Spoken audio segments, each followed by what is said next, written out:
Hello, this is John T. Rhapsodes, Esquire, purveyor of awesome old-school audio stories.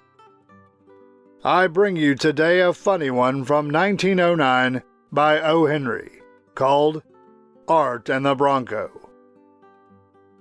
William Sidney Porter, writing under the pen name O. Henry, walked the earth from 1862 to 1910, mostly in Texas and New York. If you like awesome old-school audio stories from old minds that were once young minds, brought to you free of charge and with a grateful heart, consider while listening to subscribe to this channel and turn on notifications to get notice of new stories. Some funny, some spooky, others somewhere in between, and all awesome. Usually at least once a week. These simple acts will help this channel immensely. And now, hear the words of old. Art and the Bronco, from 1909 by O. Henry. Out of the wilderness had come a painter. Genius, whose coronations alone are democratic, had woven a chaplet, or wreath, of chaparral for the brow of Lonnie Briscoe. Art, whose divine expression flows impartially from the fingertips of a cowboy or a dilettante emperor, had chosen for a medium the boy artist of the San Saba. The outcome, 7 feet by 12 of besmeared canvas, stood gilt-framed in the lobby of the Texas Capitol. The legislature was in session. The capital city of that great western state was enjoying the season of activity and profit that the congregation of the Solons bestowed. The boarding houses were corralling the easy dollars of the gamesome lawmakers. The greatest state in the West, an empire in area and resources, had arisen and repudiated the old libel, or barbarism, lawbreaking, and bloodshed. Order reigned within her borders. Life and property were as safe there, sir, as anywhere among the corrupt cities of the effete East. Pillow shams, churches, strawberry feasts, and habeas corpus flourished. With impunity might the tenderfoot ventilate his stovepipe or his theories of culture. The arts and sciences received nurture and subsidy, and therefore it behooved the legislature of this great state to make appropriation for the purchase of Lonnie Briscoe's immortal painting. Rarely has the San Saba country contributed to the spread of the fine arts. Its sons have excelled in the soldier graces, in the throw of the lariat, the manipulation of the esteemed .45, the intrepidity of the one-card draw, and the nocturnal stimulation of towns from undue lethargy. But hitherto it had not been famed as a stronghold of aesthetics. Lonnie Briscoe's brush had removed that disability. Here, among the limestone rocks, the succulent cactus, and the drought-parched grass of that arid valley had been born the boy artist. Why he came to woo art is beyond postulation. Beyond doubt, some spore of the afflatus, or inspiration, must have sprung up within him in spite of the desert soil of San Saba. The tricksy spirit of creation must have incited him to attempted expression, and then have sat hilarious among the white-hot sands of the valley, watching its mischievous work. For Lonnie's picture, viewed as a thing of art, was something to have driven away dull care from the bosoms of the critics. The painting, one might also say panorama, was designed to portray a typical Western scene. interest culminating in a central animal figure, that of a stampeding steer, life-size, wild-eyed, fiery, breaking away in a mad rush from the herd that, close ridden by a typical cowpuncher, occupied a position somewhat in the right background of the picture. The landscape presented fitting and faithful accessories. Chaparral, mesquite, and pear were distributed in just proportions. A Spanish dagger plant, with its waxen blossoms in a creamy aggregation as large as a water bucket, contributed floral beauty and variety. The distance was undulating prairie, bisected by stretches of the intermittent streams peculiar to the region, lined with the rich green of live oak and water elm. A richly mottled rattlesnake lay coiled beneath a pale green clump of prickly pear in the foreground. A third of the canvas was ultramarine and lake white, the typical western sky and the flying clouds rainless and feathery. Between two plastered pillars and the commodious hallway near the door of the Chamber of Representatives stood the painting. Citizens and lawmakers passed there by twos and groups and sometimes crowds to gaze upon it. Many, perhaps a majority of them, had lived the prairie life, and recalled easily the familiar scene. Old cattlemen stood, reminiscent and candidly pleased, chatting with brothers of former camps and trails of the days it brought back to mind. Art critics were few in the town, and there was heard none of that jargon of color, perspective, and feeling such as the East loves to use as a curb and a rod to the pretensions of the artist. 'Twas a great picture, most of 'em agreed, admiring the gilt frame, larger than any they had ever seen. Senator Kinney was the picture's champion and sponsor. It was he who so often stepped forward and asserted, with the voice of a Bronco buster, that it would be a lasting blot, sir, upon the name of this great state if it should decline to recognize in a proper manner the genius that had so brilliantly transferred to imperishable canvas a scene so typical of the great sources of our state's wealth and prosperity, land and livestock. Senator Kinney represented a section of the state in the extreme west, 400 miles from the San Saba country, but the true lover of art is not limited by metes and bounds. Nor was Senator Mullins, representing the San Saba country, lukewarm in his belief that the state should purchase the painting of his constituent. He was advised that the San Saba country was unanimous in its admiration of the great painting by one of its own denizens. Hundreds of connoisseurs had straddled their broncos and ridden miles to view it before its removal to the capital. Senator Mullins desired re-election, and he knew the importance of the San Saba vote. He also knew that with the help of Senator Kinney, who was a power in the legislature, the thing could be put through.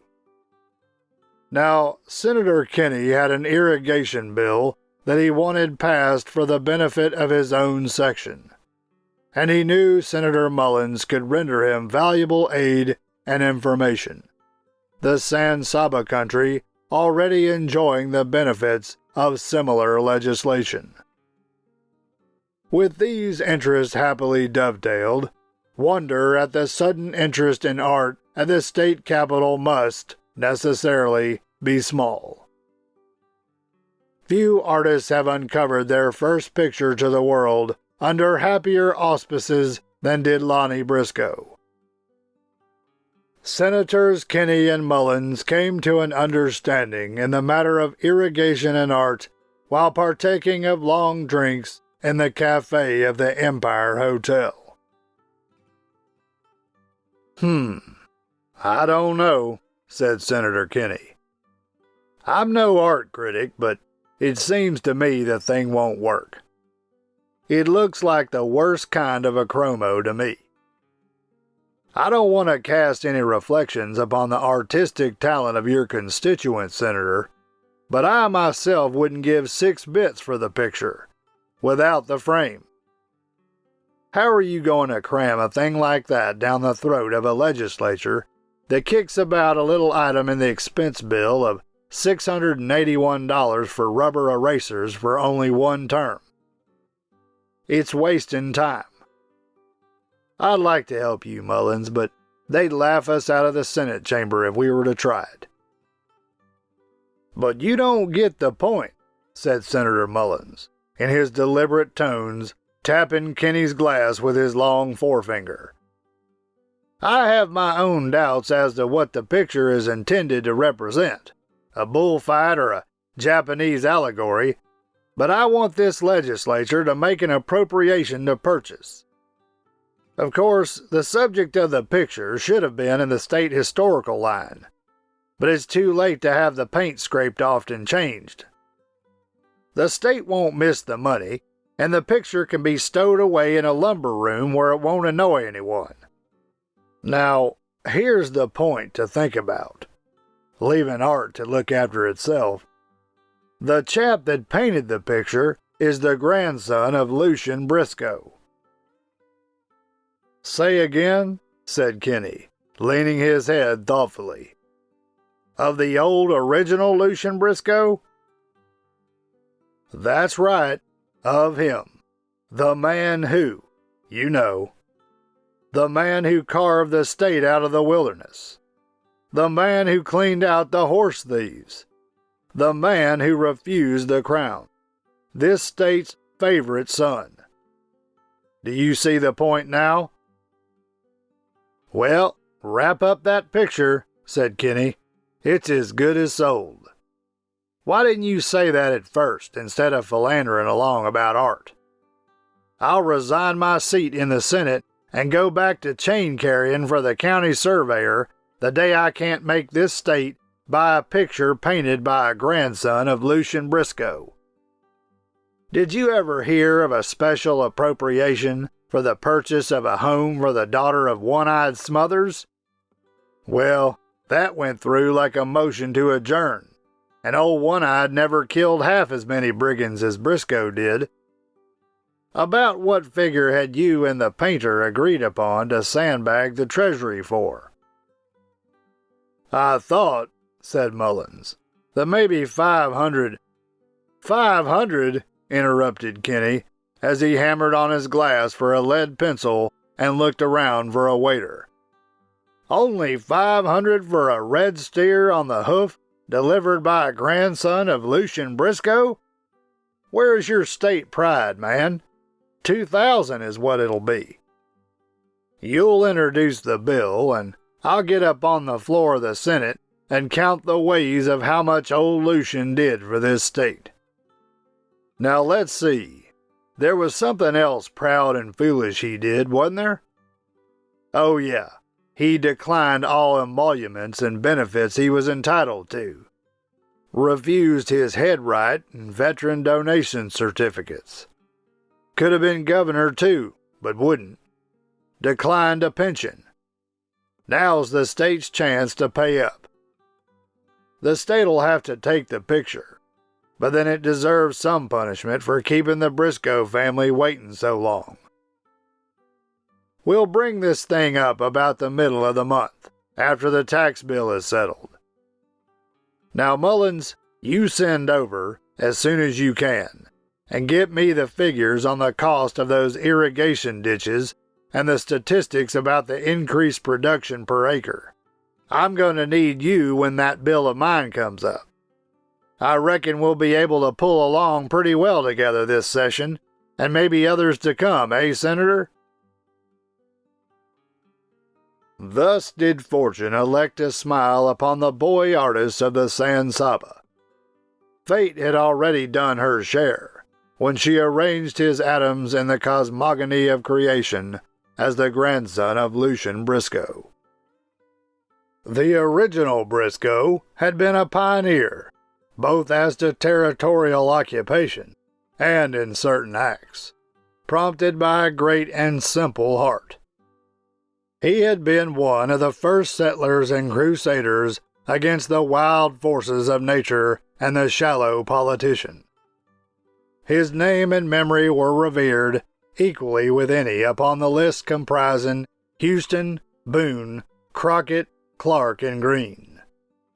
He had lived simply, independently, and unvexed by ambition. Even a less shrewd man than Senator Kinney could have prophesied that his state would hasten to honor and reward his grandson, come out of the chaparral at even so late a day. And so, before the great picture by the door of the Chamber of Representatives at frequent times, for many days, could be found the breezy, robust form of Senator Kinney, and be heard his clarion voice reciting the past deeds of Lucian Briscoe in connection with the handiwork of his grandson. Senator Mullins' work was more subdued in sight and sound, but directed along identical lines. Then, as the day for the introduction of the bill for appropriation draws nigh, up from the San Saba country rides Lonnie Briscoe and a loyal lobby of cowpunchers, Bronco back, to boost the cause of art and glorify the name of friendship. For Lonnie is one of them, a knight of stirrup and chaparreras, as handy with the lariat and .45 as he is with brush and pallet. On a March afternoon, Lonnie and his lobby dashed with a whoop into town.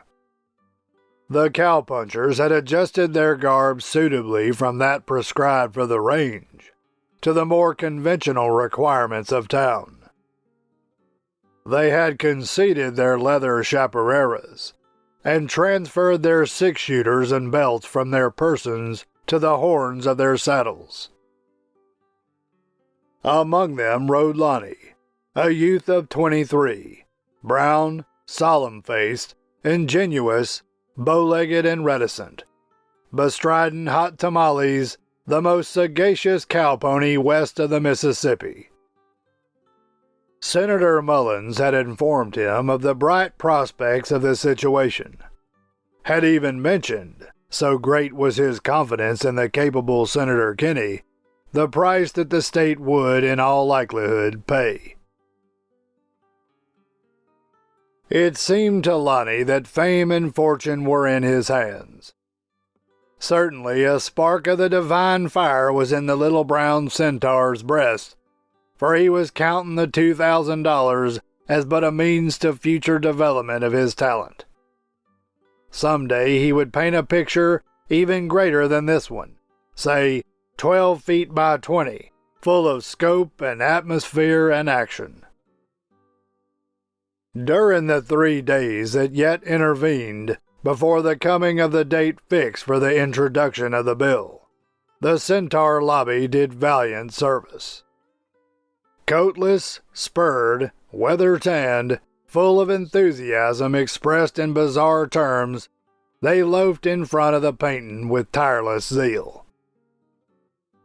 Reasoning not unshrewdly, they estimated that their comments upon its fidelity to nature would be received as expert evidence.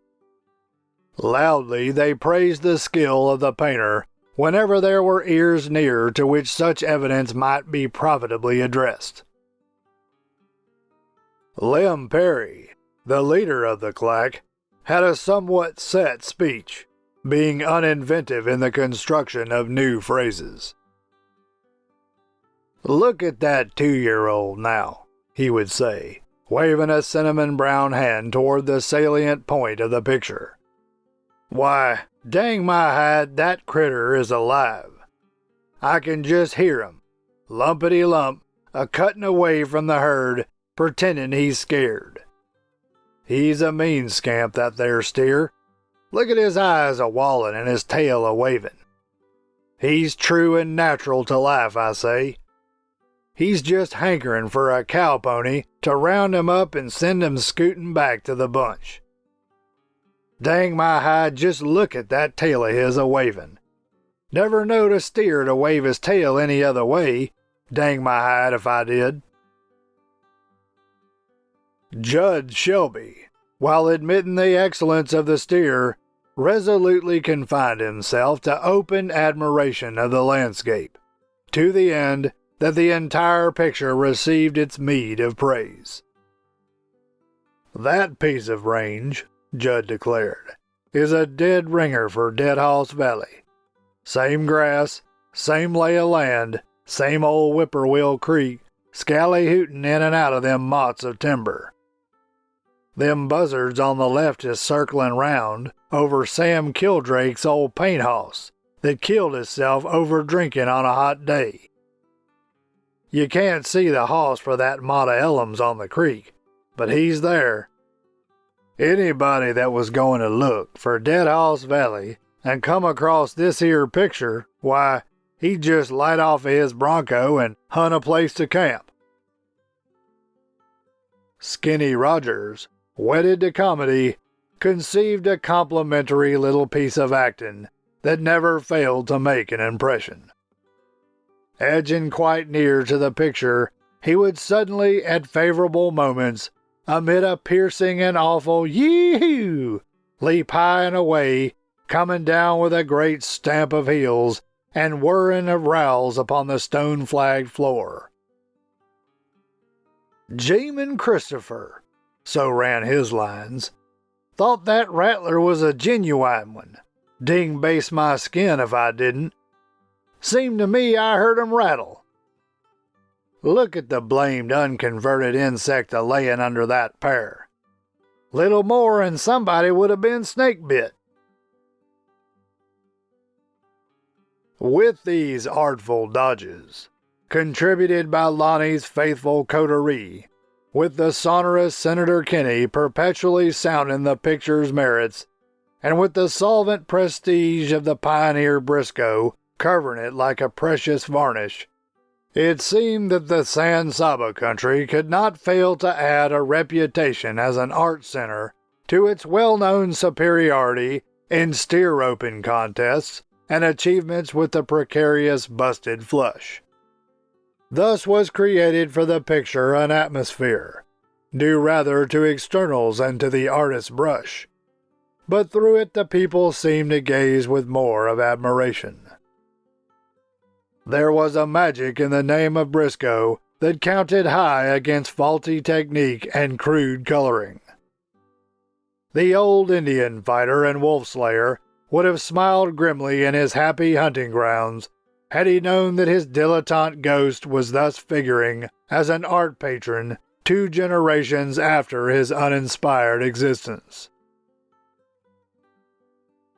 Came the day when the Senate was expected to pass the bill of Senator Mullins appropriating $2,000 for the purchase of the picture. The gallery of the Senate chamber was early preempted by Lonnie in the San Saba lobby. In the front row of chairs they sat, wild-haired, self-conscious, jingling, creaking and rattling, subdued by the majesty of the council hall. The bill was introduced, went to the second reading, and then Senator Mullins spoke for it dryly, tediously, and at length. Senator Kinney then arose, and the welkin seized the bell rope preparatory to ringing. Oratory was at that time a living thing. The world had not quite come to measure its questions by geometry and the multiplication table. It was the day of the silver tongue, the sweeping gesture, the decorative apostrophe, and the moving conclusion. The senator spoke. The San Saba contingent sat, breathing hard, in the gallery, its disordered hair hanging down to its eyes, its 16-ounce hat shifted restlessly from knee to knee. Below, the distinguished senators either lounged at their desks with the abandon of proven statesmanship, or maintained correct attitudes indicative of a first term. Senator Kinney spoke for an hour. History was his theme. History mitigated by patriotism and sentiment. He referred casually to the picture in the outer hall the senators had seen for themselves. It was unnecessary, he said, to dilate upon its merits.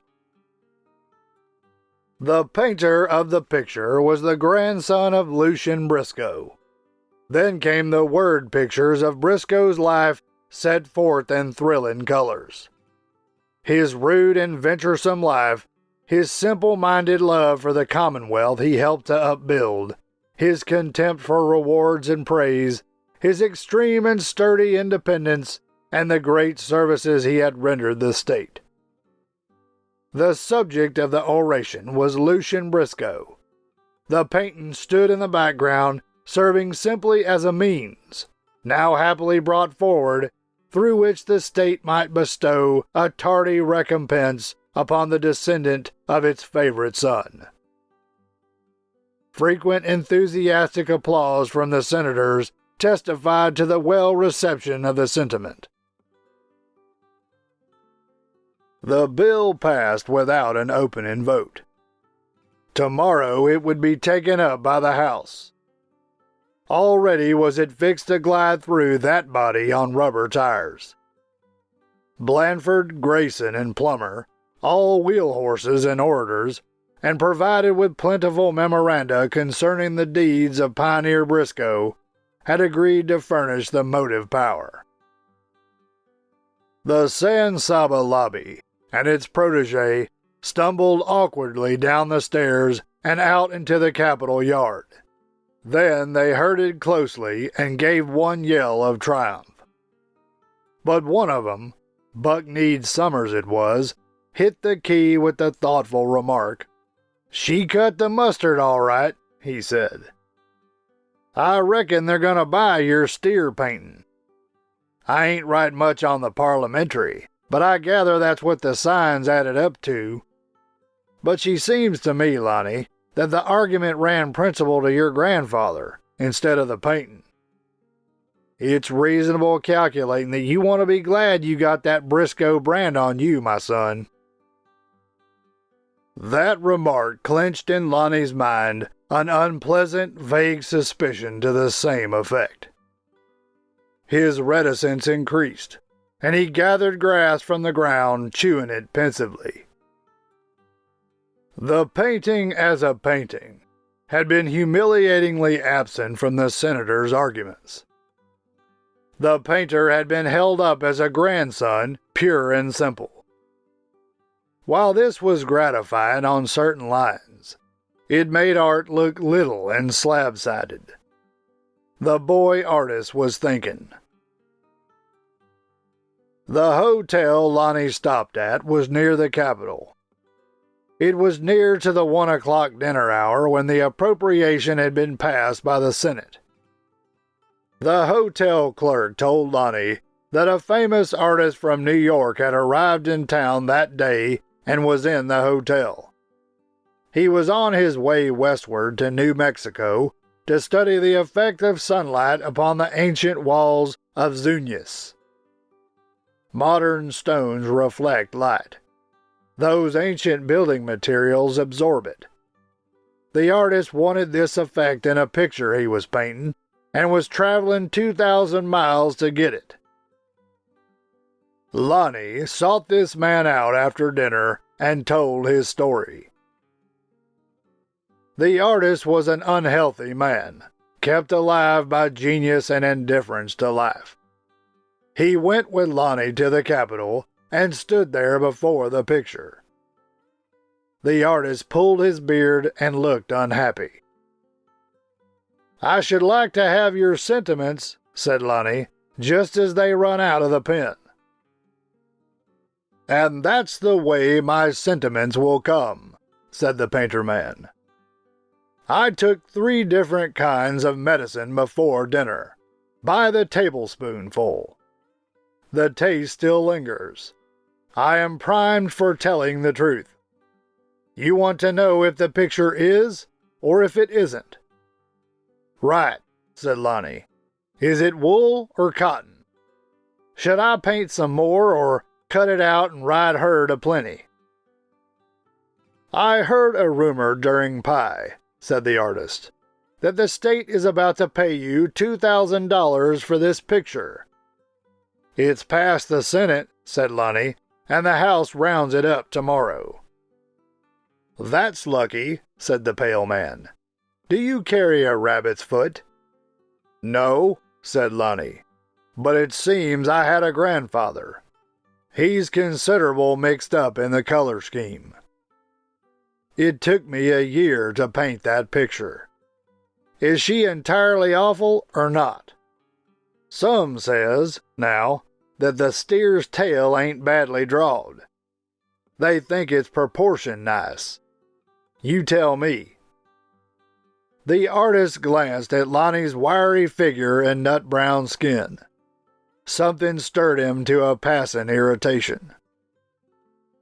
For art's sake, son, he said fractiously, don't spend any more money for paint. It isn't a picture at all. It's a gun. You hold up the state with it if you like, and get your $2,000, but don't get in front of any more canvas. Live under it. Buy a couple of 100 ponies with the money, I'm told they're that cheap, and ride, ride, ride. Fill your lungs and eat and sleep and be happy. No more pictures. You look healthy. That's genius. Cultivate it. The artist looked at his watch. 20 minutes to 3, 4 capsules and 1 tablet at 3. That's all you wanted to know, isn't it? At 3 o'clock, the cowpunchers rode up for Lonnie, bringing hot tamales saddled. Traditions must be observed. To celebrate the passage of the bill by the Senate, the gang must ride wildly through town, creating uproar and excitement. Liquor must be partaken of, the suburbs shot up, and the glory of the San Saba country vociferously proclaimed. A part of the program had been carried out in the saloons on the way up. Lonnie mounted hot tamales, the accomplished little beast prancing with fire and intelligence. He was glad to feel Lonnie's bow-legged grip against his ribs again. Lonnie was his friend, and he was willing to do things for him. "Come on, boys," said Lonnie, urging hot tamales into a gallop with his knees. With a whoop, the inspired lobby tore after him through the dust. Lonnie led his cohort straight for the Capitol. With a wild yell, the gang endorsed his now evident intention of riding into it. Hooray for San Saba! Up the 6 broad limestone steps clattered the Broncos of the cowpunchers. Into the resounding hallway they pattered, scattering in dismay those passing on foot. Lonnie, in the lead, shoved hot tamales direct for the great picture. At that hour, a downpouring soft light from the second-story windows bathed the big canvas. Against the darker background of the hall, the painting stood out with valuable effect. In spite of the defects of the art, you could almost fancy that you gazed out upon a landscape. You might well flinch a step from the convincing figure of the life-size steer stampeding across the grass. Perhaps it seemed thus to Hot Tamales. The scene was in his line of sight. Perhaps he only obeyed the will of his rider. His ears pricked up. He snorted. Lonnie leaned forward in the saddle and elevated his elbows wing-like. Thus signals the cowpuncher to his steed to launch himself full speed ahead. Did Hot Tamales fancy he saw a steer, red and cavorting, that should be headed off and driven back to the herd? There was a fierce clatter of hoofs, a rush, a gathering of steely flank muscles, a leap to the jerk of the bridle rein, and Hot Tamales, with Lonnie bending low in the saddle to dodge the top of the frame, ripped through the great canvas like a shell from a mortar, leaving the cloth hanging in ragged shreds about a monstrous hole. Quickly, Lonnie pulled up his pony and rounded the pillars. Spectators came running, too astounded to add speech to the commotion. The sergeant-at-arms of the house came forth, frowned, looked ominous, and then grinned. Many of the legislators crowded out to observe the tumult. Lonnie's cowpunchers were stricken to silent horror by his mad deed. Senator Kinney happened to be among the earliest to emerge. Before he could speak, Lonnie leaned in his saddle as Hot Tamales pranced, pointed his quirt at the senator, and said calmly, "That was a fine speech you made today, mister, but you might as well let up on that appropriation business. I ain't asking the state to give me nothing. I thought I had a picture to sell to it, but it wasn't one. You said a heap of things about Grandfather Briscoe that makes me kind of proud I'm his grandson. Well, the Briscoes ain't taken presents from the state yet. Now anybody can have the frame that wants it. Hit her up, boys." Away scuttled the San Saba delegation out of the hall, down the steps, along the dusty street. Halfway to the San Saba country they camped that night. At bedtime, Lonnie stole away from the campfire and sought Hot Tamales, placidly eating grass at the end of his stake rope. Lonnie hung upon his neck, and his art aspirations went forth forever in one long, regretful sigh. But as he thus made renunciation, his breath formed a word or two. "You was the only one, Tamales, what's seen anything in it. It did look like a steer, didn't it, old hoss?" And that concludes O. Henry's 1909 story called Art and the Bronco. What do you think the moral of this story is?